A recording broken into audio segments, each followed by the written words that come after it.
TGPSC group 2 పరీక్ష ప్రశ్నలపై హరీష్ రావు ఆగ్రహం వ్యక్తం చేశారు.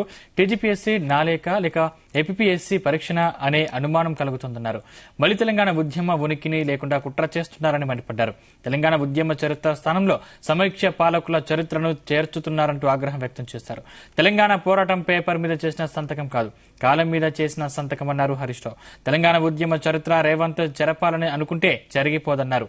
ఇది తెలంగాణ ప్రభుత్వమా, తెలుగుదేశం ప్రభుత్వమా అని ప్రశ్నించారు హరీష్ రావు. ఇదే అంశానికి సంబంధించిన మరింత సమాచారం మా బ్యూరో చీఫ్ నరేందర్ అందిస్తారు. నరేందర్. రైట్ సందీప్, నిన్న ఈ రోజు గ్రూప్ 2 సంబంధించినటువంటి పరీక్ష జరిగింది. నిన్న 150 మార్కులకు కావచ్చు, ఇవాళ 150 మార్కులకు సంబంధించినటువంటి ప్రశ్న పత్రాలు సంబంధించినటువంటిది అందరు కూడా నిరుద్యోగులు రాశారు. లక్షల సంఖ్యలో రాసినటువంటి దాంట్లో ప్రధానంగా తెలంగాణ కల్చర్ గాని, తెలంగాణ సంస్కృతి సంప్రదాయాలు, అదేవిధంగా వ్యాపారాలు, ఇండస్ట్రీస్, అదే కవులు, కళాకారులు ఇట్లాంటి అంశాల మీదనే సాధారణంగా ఎక్కువ క్వశ్చన్స్ వస్తాయని ఎక్స్పెక్ట్ చేశారు. కానీ దీంట్లో కొన్ని అవి వచ్చినప్పుడు కూడా కొన్ని సంబంధం లేని క్వశ్చన్స్ ఇచ్చారన్నటువంటి ఆలోచన చాలా మంది నిరుద్యోగులు కావచ్చు, అదేవిధంగా చాలా మంది ఇంటర్వ్యూస్ కావచ్చు మాట్లాడుకుంటున్న సందర్భం. అంతేకాకుండా ప్రధానంగా ఇక్కడ బీఆర్ఎస్ పార్టీ కూడా ప్రధానంగా తప్పుపడుతున్నటువంటి సందర్భం.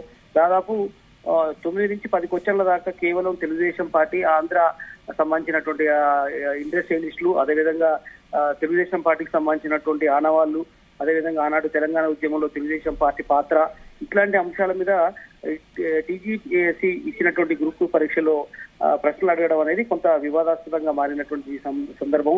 2000 ముందు మనం చూసుకుంటే హరీష్ రావు ట్వీట్ చేశాడు దీనికి సంబంధించి. 2009లో ప్రత్యేకంగా తెలంగాణ రాష్ట్రంలో తెలుగుదేశం పార్టీ ప్రణబ్ ముఖర్జీ కమిటీకి మద్దతు ఇచ్చింది సరేదా కాదా, ఇట్లా ఆ అంశాలు కూడా తీసుకురావడం జరిగింది. అట్లాగే రాయపాటి సాంబశివరావు, లగడపాటి రాజగోపాలు, సుబ్బరామిరెడ్డి, కావులు సాంబశివరావు కంపెనీల పేర్లు ఏంటి, ఇట్లా చంద్రబాబు ముఖ్యమంత్రిగా ఉన్నప్పుడు ఆదిలాబాద్ లో ఇట్లా పలు అంశాలు చంద్రబాబు కావచ్చు, తెలుగుదేశం పార్టీ కావచ్చు, ఆంధ్ర ఇండస్ట్రీ సంబంధించినట్టు కావచ్చు, తెలంగాణ చరిత్రను, ఉద్యమ చరిత్రను చెరిపేసే విధంగా రేవంత్ రెడ్డి నిర్ణయం తీసుకున్నాడు అన్నటువంటి ఆలోచన మీద చేశాడు. హరీష్ రావు ప్రధానంగా దీని మీదనే ఫోకస్ పెట్టారు. ఇది తెలుగుదేశం పార్టీకి సంబంధించినటువంటి అంశమా, లేదంటే తెలంగాణ కల్చర్ సంబంధించినటువంటి అంశానా అన్నటువంటి విషయం కూడా ఆయన మాట్లాడినటువంటి పరిస్థితి ఉంది. ఏదైనప్పుడు కూడా హరీష్ రావు దీనికోసం ప్రత్యేకించి మాట్లాడడం జరిగింది. గతంలో ఎన్నడూ కూడా చూడలేదు. ఇట్లాంటి క్వశ్చన్స్ ఇవ్వడం అంటే తెలంగాణ ఉద్యమాన్ని తప్పుదోవ పట్టించే విధంగా నిర్ణయం తీసుకోవడమే అన్నటువంటి ఆలోచన అయితే హరీష్ రావు చెప్పారు. ఇది టీఆర్ఎస్ పార్టీ తీవ్రంగా వ్యతిరేకిస్తుంది. చూడాలి దీని మీద ఎట్లాంటి నిర్ణయం ఉంటుందో.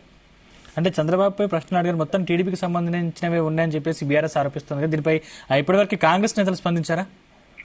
ఇంకెవరు కాంగ్రెస్ పార్టీకి సంబంధించినటువంటి వాళ్ళు ఎవరు లేదు. దీని మీద బ్రీఫింగ్ ఉండే అవకాశం ఉంటుంది, చూడాలి. ఇప్పటికైతే బీఆర్ఎస్ పార్టీ చెప్తుంది. అయితే ఆనాడు బీఆర్ఎస్ పార్టీ టైంలో కూడా ఇట్లాంటి పరిస్థితి ఎదురైంది. నక్సల్స్ సంబంధించినటువంటి అంశాలు కావచ్చు, ఇట్లాంటి పదే ఆనాడు పెట్టినటువంటి పోటీ పరీక్షలకు సంబంధించినటువంటి క్వశ్చన్స్ అడిగారని కూడా కాంగ్రెస్ పార్టీ వాళ్ళ గతంలో చెప్పినటువంటి ఉదంతాలు ఉన్నాయి. మావోయిస్టులు కావచ్చు, నక్సల్ చరిత్ర కావచ్చు, ఇట్లాంటి అంశాలు పదే రావడం అనేది ఎంతవరకు కరెక్ట్ అని కూడా ఆనాడు చెప్పింది.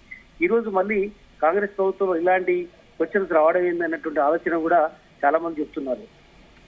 Thank you Narender.